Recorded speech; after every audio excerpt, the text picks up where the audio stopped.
नमस्कार दोस्तों, YS nursing academy के इस शानदार प्लेटफॉर्म पर आपका फिर से हार्दिक स्वागत है। YS नर्सिंग एकेडमी की तरफ से आज हम आपके लिए क्लास नंबर 37 लेकर आए हैं, जो AIIMS KGMU UPPSC ESIC staff nurse exam के लिए बहुत ही इम्पोर्टेंट होने वाली है दोस्तों। तो चलिए बगैर देरी किए क्वेश्चन नंबर 1 की शुरुआत करते हैं आपके सामने। क्वेश्चन नंबर 1 आपके सामने, creating imaginary event to fill up the memory gap is known as. दोस्तों क्वेश्चन ने हमसे क्या पूछा है? क्वेश्चन ने हमसे पूछा है कि क्रिएटिंग इमेजिनरी का मतलब होता है दोस्तों बीती हुई बात को फिल अप करके, उस जो आपके साथ जो कोई भी हादसा हुआ है, जो बीती हुई बातें हुई हैं, उस बात को आप फील करके किसी को ना बता के घुमा फिरा के उस गैप को उस मेमोरी को भरने की कोशिश करना, वह क्या कहलाता है दोस्तों? बीती हुई बात के गैप को भरने की कोशिश करना क्या कहलाता है दोस्तों? क्वेश्चन ने हमसे ये पूछा है, creating imaginary. Right answer gas कीजिए दोस्तों। तो राइट आंसर बनता है दोस्तों आपके सामने ऑप्शन सी, कॉन्फाबुलेशन। इसका मतलब होता है दोस्तों सर्कमस्क्राइब एमनेशिया। अगर हम इसकी बात करते हैं तो इसको बोला जाता है सर्कमस्क्राइब एमनेशिया, और इसका मतलब होता है क्रिएटिंग इमेजिनरी। और अगर ऑप्शन ए की बात की जाए सर्क्यूमस्टेशनलिटी, तो ये होता है दोस्तों बात को, कोई भी बात हो इसको घुमा कर बात करना।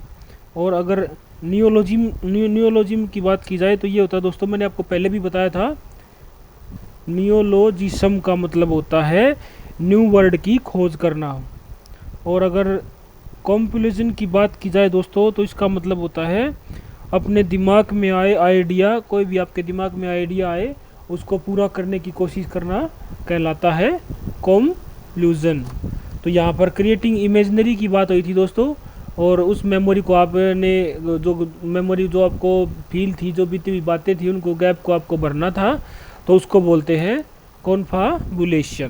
तो right answer is option C. तो चलिए next question number 2, the nurse caring for a client with hypothyroidism would accept which group manifestation to be exhibited. दोस्तों क्वेश्चन ने हमसे क्या पूछा है? क्वेश्चन ने हमसे पूछा है कि एक नर्स एक पेशेंट की केयर कर रही है और जिसका थायराइड का लेवल बढ़ गया है। नर्स एक पेशेंट की केयर कर रही है जिसका थायराइड लेवल बढ़ गया है, उस पेशेंट में नर्स को क्या देखने को मिलेगा? हाइपरथायरॉयडिज्म का मतलब होता है दोस्तों थायराइड का लेवल बढ़ जाना।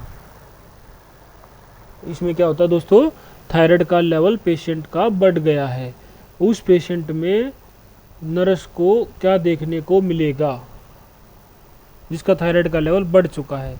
Confusion, weakness and increase weight, option B shortness of breath, dyspnea and decrease libido, option C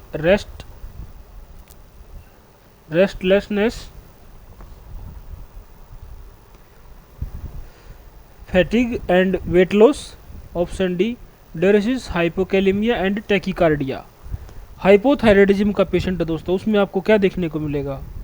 hypothyroidism, ये मैंने दोस्तों आपको पहले भी बताया है, ये क्वेश्चन मैंने आपको पहले भी पढ़ाया था हाइपरथायरॉयडिज्म के बारे में। हाइपरथायरॉयडिज्म में क्या होता है कि पेशेंट का सबसे ज़्यादा, आंसर गैस कीजिए दोस्तों, मैंने पहले भी बताया था, आपको कई बार बता चुका हूँ।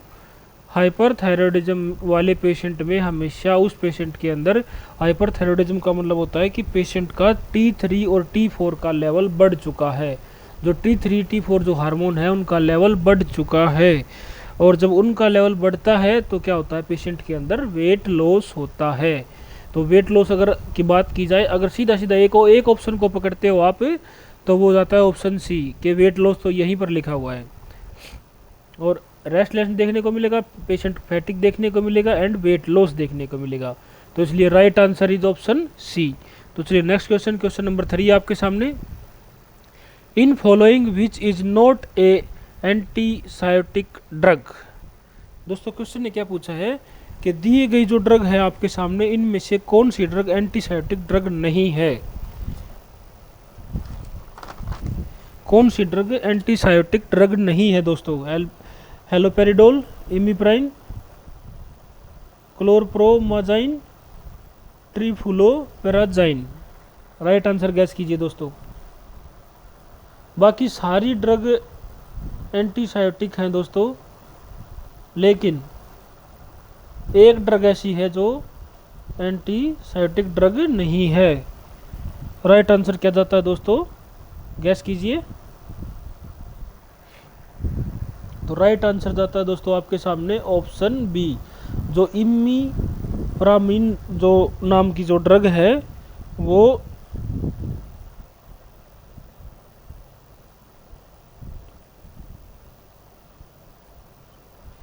कौन सी है दोस्तों, पहले पढ़ा होगा आपने। इमिप्रामाइन जो ड्रग है दोस्तों वो एंटी पेपरसेंट नाम की ड्रग है।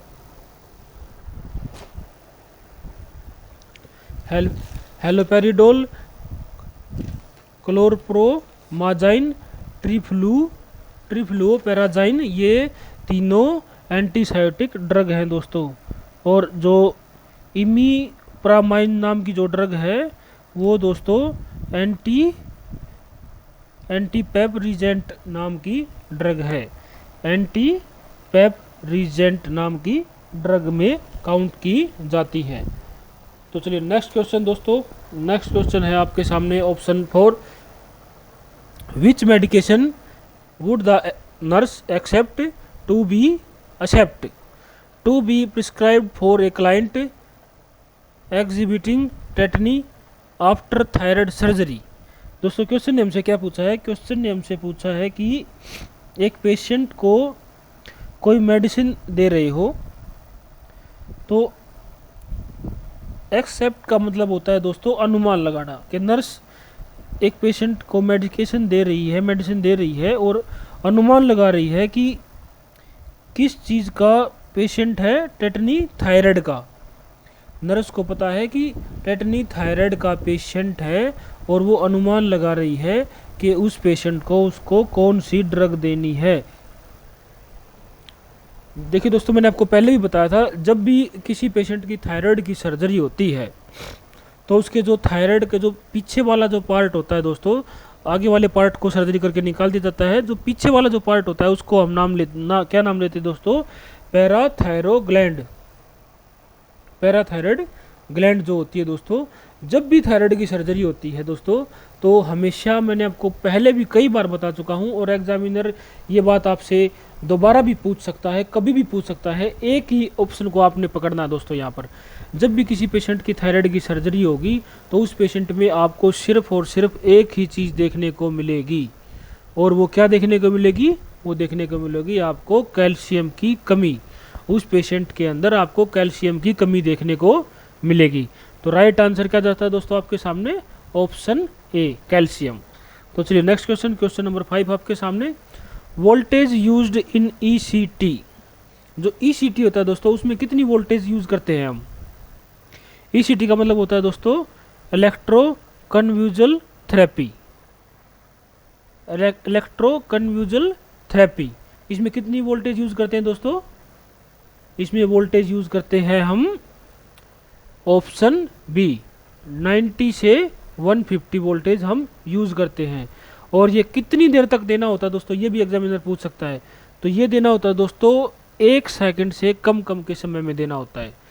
यानी अगर एक्यूरेसी अगर बिल्कुल एग्जामिनर आपसे पूछ ले तो वो आता है दोस्तों आपके सामने 0.6, यानी पूरा 1 नहीं आएगा।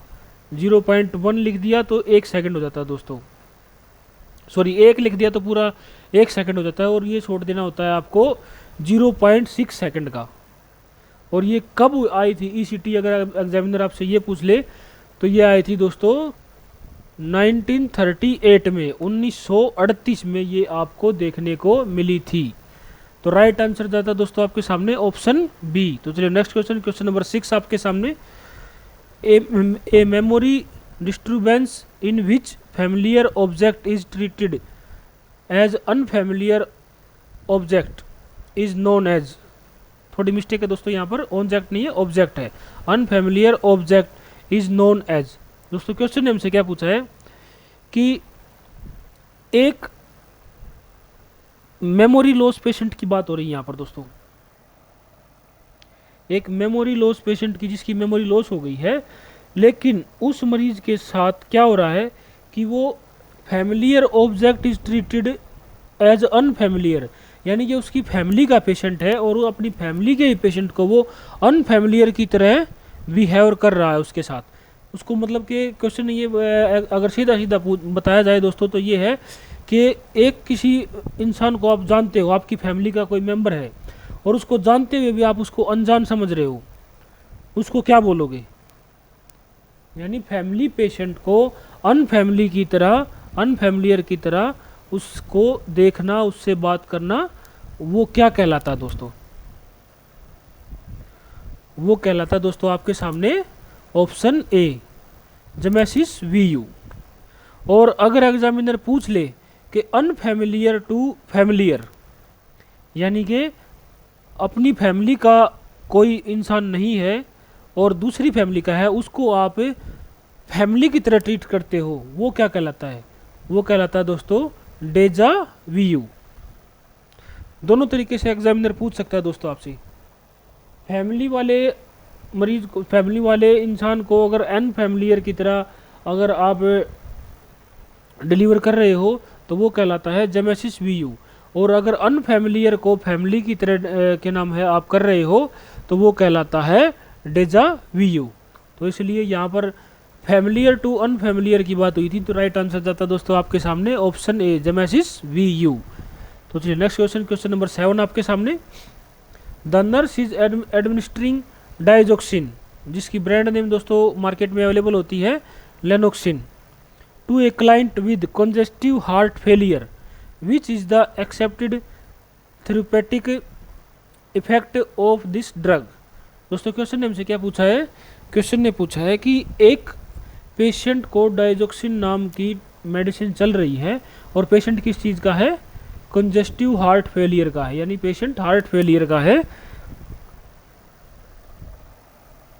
तो यह दवाई मरीज में आपको क्या करेगी? मरीज के अंदर जाकर क्या मतलब काम करेगी ये जाकर, जो डाइजोक्सिन नाम की जो दवाई होती है? ये कई बार बता चुका हूँ दोस्तों, मैंने ये एक दो क्वेश्चन इस क्लास में ऐसे डाले हैं जो क्वेश्चन आपको मैं पहले भी पढ़ा चुका हूँ, लेकिन मैंने उनकी लैंग्वेज चेंज कर दी है।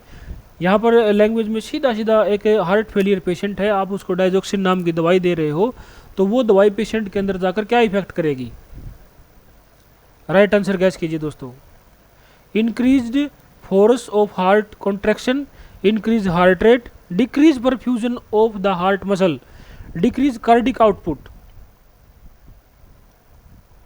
क्या देखने को मिलेगा दोस्तों जो पेशेंट डाइजोक्सिन नाम की दवाई ले रहा है?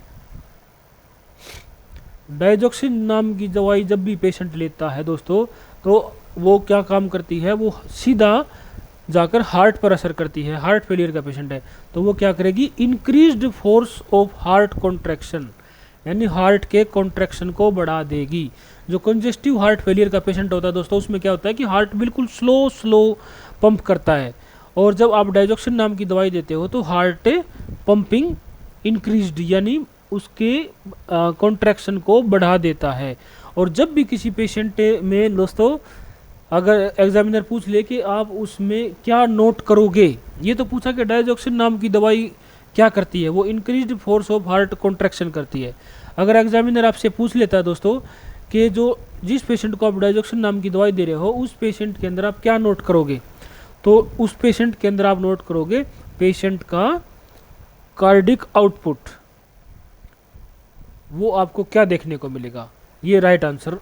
अगर एग्जामिनर पूछ लेता है कि डाइजोक्सिन चल रही है पेशेंट की, उसमें आपको क्या नोट करना है, तो वो नोट करना है आपको पेशेंट का कार्डिक आउटपुट। और अगर ये पूछ ले कि डाइजोक्सिन क्या करती है, तो वो करती है दोस्तों हार्ट के कॉन्ट्रैक्शन को बढ़ा देती है। तो right answer is option A. तो चलिए next question, question number 8। Commonest type of dementia is, sorry दोस्तों, commonest type of dementia is, dementia का कॉमनेस्ट टाइप कौन सा है? देखो सारे डेमेंशिया के अंदर काउंट होते हैं दोस्तों, लेकिन कॉमनेस्ट का मतलब होता है फर्स्ट नंबर पर जो आता है, पहले नंबर पर क्या आता है दोस्तों, डेमेंशिया। राइट आंसर गैस कीजिए दोस्तों।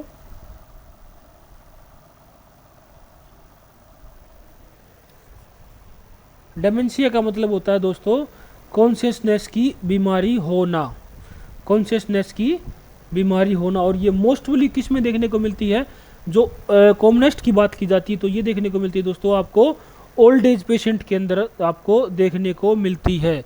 और अगर एग्जामिनर आपसे पूछ लेता है, अगर एग्जामिनर आपसे पूछ ले कि इसकी ड्रग ऑफ चॉइस क्या होगी, तो ये ड्रग ऑफ चॉइस होती है दोस्तों आपके सामने टाचेयर ग्लेंटेन। अगर एग्जामिनर पूछ लेता है ड्रग ऑफ चॉइस क्या होगी, तो नोट कर लीजिए दोस्तों, थोड़ा सा डिफिकल्ट वर्ड है तो आप अपनी नोटबुक में नोट कर लीजिए, टाचेयर ग्लेंटेन, टाचेयर ग्लेंटेन। और अभी मैंने आपको क्या बोला कि ओल्ड एज पेशेंट के अंदर यानी social dementia, social dementia, social dementia आप किसको बोलोगे, अल्जाइमर डेमेंशिया वाले मरीज को आप बोलोगे। जो अल्जाइमर डेमेंशिया वाला जो मरीज होता है वो ओल्ड एज पेशेंट का होता है, और मोस्टली ये कॉमनेस्ट जो टाइप होता है डेमेंशिया का, ये अल्जाइमर वाले पेशेंट में देखने को मिलता है। और अगर ऑप्शन बी की बात की जाए, मल्टी इन्फ्राक्ट हाइपोथायरॉयड एड्स डेमेंशिया, तो ये होते हैं दोस्तों आपके सामने पैथोलॉजिकल कंडीशन में डेमेंशिया काउंट होते हैं। तो राइट आंसर क्या जाएगा दोस्तों, ऑप्शन ए, कॉमनेस्ट पूछा था तो अल्जाइमर डेमेंशिया। तो चलिए नेक्स्ट क्वेश्चन, क्वेश्चन नंबर 9 आपके सामने। ए 45-year old client returned from a colon resection 2 hours ago. Which vital sign indicate possible hemorrhage shock? देखो दोस्तों आपको एक ही चीज पर फोकस करना है यहाँ पर, हेमरेज शॉक। शॉक का मतलब मैंने आपको क्या बताया दोस्तों, कई बार बता चुका हूँ। शॉक का मतलब होता है कि पेशेंट का बीपी ब्लड प्रेशर कम हो जाना, और जब पेशेंट का ब्लड प्रेशर कम होता है तो उस कंडीशन को हम शॉक बोलते हैं। और यहाँ पर क्या बोला दोस्तों कि एक 45 एज का जो पेशेंट है उसके अंदर कोलोन की सर्जरी हुई है, और सर्जरी हुई हुए 2 घंटे हो चुके हैं। और अगर आप शॉक को नोट करते हो तो उसमें आपको क्या देखने को मिलेगा, कोलोन की सर्जरी का मतलब क्या होता है दोस्तों, कोलोन की सर्जरी का मतलब आपको क्या देखने को मिलेगा, बताइए दोस्तों, आपने पहले भी पढ़ा होगा। कोलोन की सर्जरी का मतलब होता है दोस्तों जो हमारा इंटेस्टाइन वाला जो पार्ट होता है उसको कट करके बाहर निकाल देते हैं, और उसमें आपको पेशेंट को 2 घंटे हो चुके हैं।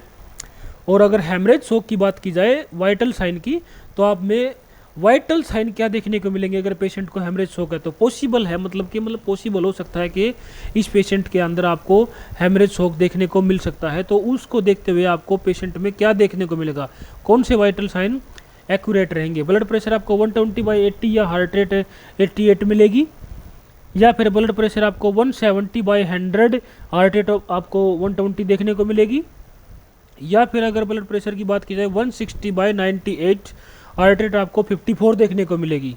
और अगर ऑप्शन डी की बात की जाए तो ब्लड प्रेशर आपको 96/60 एंड हार्ट रेट 120। अभी मैंने आपको क्या बताया कि जो शॉक वाला पेशेंट है उसको आपको क्या देखने को मिलेगा, शॉक वाले पेशेंट में आपको ब्लड प्रेशर डाउन देखने को मिलेगा, और ब्लड प्रेशर डाउन देखने को मिलेगा और पल्स रेट आपको हाई मिलेगी। ये शॉक की कंडीशन की पेशेंट दोस्तों। यहाँ पर आप पूरे मतलब क्वेश्चन को छोड़कर एक ही चीज़ पर फोकस करो, हेमरेज शॉक, शॉक की बात हुई दोस्तों, और हेमरेज की बात हुई है। जब भी पेशेंट को हेमरेज होता है, शॉक को मैंने आपको बता दिया कि आपको पेशेंट में बीपी लो देखने को मिलेगा, और अगर हेमरेज की बात होती है तो हेमरेज भी होता है तो पेशेंट की हार्ट रेट बढ़ जाती है दोस्तों। तो क्या देखने को मिला, right answer is option D. आपको पेशेंट का ब्लड प्रेशर 96/120 ये एज ए पॉसिबल की बात है दोस्तों।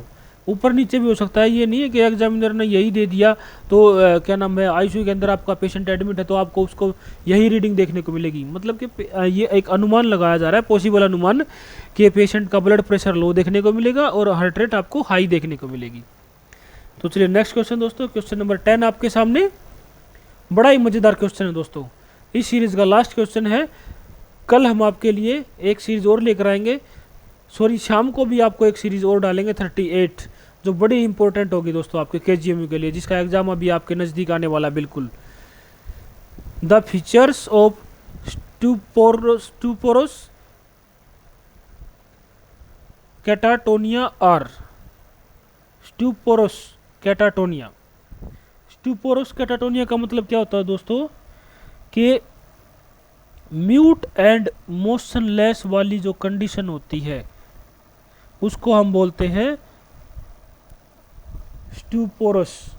और अगर कैटाटोनिया की बात की जाए उसमें क्या होता है कि पेशेंट के मूवमेंट देखने को नहीं मिलते हैं।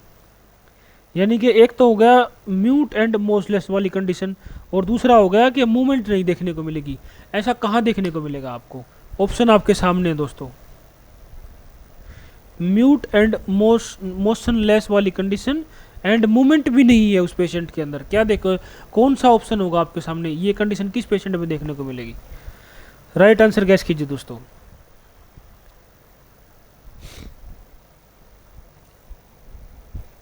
तो राइट आंसर बनता है दोस्तों आपके सामने ऑप्शन बी, म्यूटिज्म, स्टूपोर, वैक्सी, फ्लेक्सिबिलिटी, रिजिडिटी। जो स्टूपोरस कैटाटोनिया वाली जो कंडीशन है उसमें क्या होता है दोस्तों, म्यूट एंड मोशनलेस वाली कंडीशन एंड मूवमेंट देखने को नहीं मिलेंगी। इसमें वैक्सी, फ्लेक्सिबिलिटी, रिजिडिटी में क्या होता है कि पेशेंट को आपको मूवमेंट देखने को नहीं मिलती है। और म्यूटिज्म एंड स्टूपोर मतलब के patient mute and motionless. Mutism का मतलब होता है दोस्तों कि पेशेंट म्यूट है, कुछ बात नहीं कर रहा है। स्टूपोर का मतलब अभी मैंने आपको बताया कि मोशनलेस वाली कंडीशन। और अगर वैक्सी, फ्लेक्सिबिलिटी, रिजिडिटी की बात की जाए तो ये होता है कि पेशेंट के अंदर आपको मूवमेंट देखने को नहीं मिलेगी। तो right answer is option B. तो दोस्तों चलिए, वाईएस नर्सिंग एकेडमी की तरफ से ये थी क्लास नंबर 37 आपके सामने। और जितने भी आपके दोस्त हैं, जितने भी हमारे प्यारे नर्सिंग ऑफिसर हैं, सभी के पास ये वीडियो फॉरवर्ड की जाए ताकि जितने भी हमारे नर्सिंग ऑफिसर हैं सबको एक गवर्नमेंट नर्सिंग ऑफिसर बनने का अवसर हम देना चाहते हैं दोस्तों। तो ज़्यादा से ज़्यादा क्लास को शेयर करें। किसी भी हमारे नर्सिंग ऑफिसर नहीं होना चाहिए जिसके पास ये क्लास नहीं पहुँचे, और क्लास को बड़े ध्यान से पढ़े दोस्तों। अगर कहीं पर भी थोड़ी बहुत भी दोस्तों आपको हमारी तरफ से कोई मिस्टेक लगती है या फिर आपको ऐसा लगता है कि किसी क्वेश्चन में आपको डाउट है तो आप कमेंट बॉक्स में डाल सकते हैं। हम आपके आंसर का जवाब बिल्कुल देंगे, और जितना जल्दी आप कमेंट में डालोगे उतना ही जल्दी हम आपका जवाब देंगे, क्योंकि हमारी टीम हमेशा हमारे YouTube चैनल पर अवेलेबल रहती है, देखती रहती है कि किस हमारे नर्सिंग ऑफिसर का कमेंट आया है, और वो हमको बताते हैं। उसी टाइम पर हम आपके कमेंट का जवाब दे पाएंगे। तो चलिए दोस्तों, थैंक यू दोस्तों। ज़्यादा से ज़्यादा शेयर करें क्लास को और ध्यान से पढ़ें दोस्तों। थैंक यू दोस्तों।